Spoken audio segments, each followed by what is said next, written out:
Rasulullah saat itu ketika bersembunyi di Gua Tur. Nah, itulah salah satu keyakinan mereka. Makanya mereka tetap membiarkan burung merpati di dekat masjid walaupun kotoran-kotorannya jatuh ke bawah. Itu mereka biarkan, tidak boleh dibunuh malah Bapak Ibu. Jadi begitulah Bapak Ibu, Rasulullah Shallallahu Alaihi Wasallam beserta sahabatnya Abu Bakar berada di Gua Tur selama 3 hari, 3 malam. Malam Kamis, malam Jumat, malam Sabtu, malam Ahad mereka berangkat ke Madinah. Selama 3 hari yang menjadi pembawa bekal untuk makanan mereka yaitu anaknya Abu Bakar yang bernama Asma. Dari kota Mekah naik ke atas cuman untuk membawa bekal makanan untuk mereka berdua. Yang berpura-pura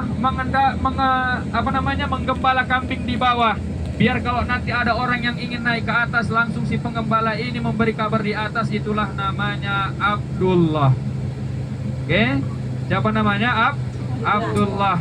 Yang menuntun Rasulullah Shallallahu Alaihi Wasallam dari Jabal Sur menuju ke kota Madinah, namanya Abdullah bin Uraikid. Nah, jadi Rasulullah menuju ke kota Madinah seperti yang saya sampaikan tadi, itu harus melewati jalan yang biasanya tidak dilalui oleh banyak orang. Kenapa? Karena posisinya mereka ini sedang diintai.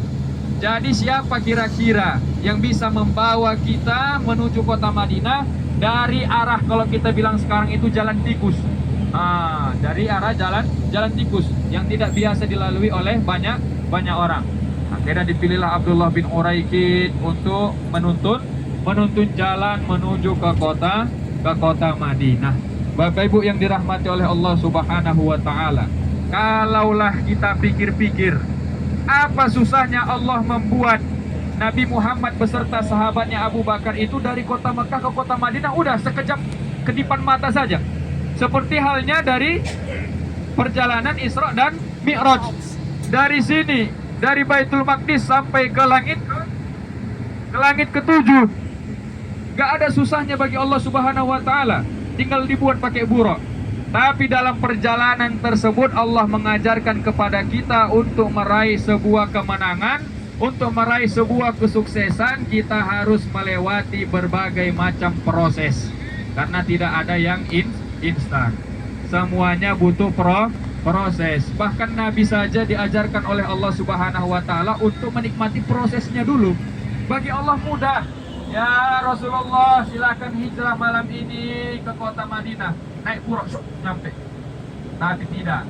Allah mengajarkan kepada Nabi untuk mengikuti prosesnya tersebut supaya kita bisa belajar untuk bersabar. Nabi saja diuji oleh Allah Subhanahu wa taala, apalagi kita manusia biasa.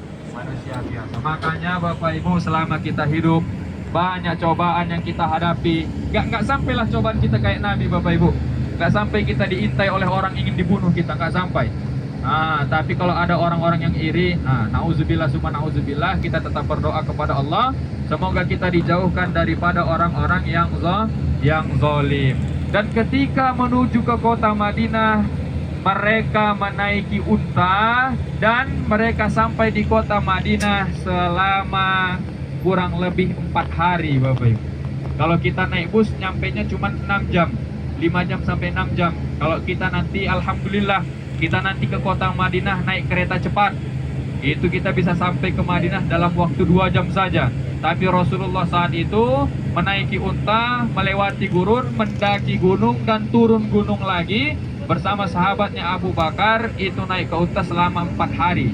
Sampai di kota Madinah pada hari Senin juga. Jadi dari malam Senin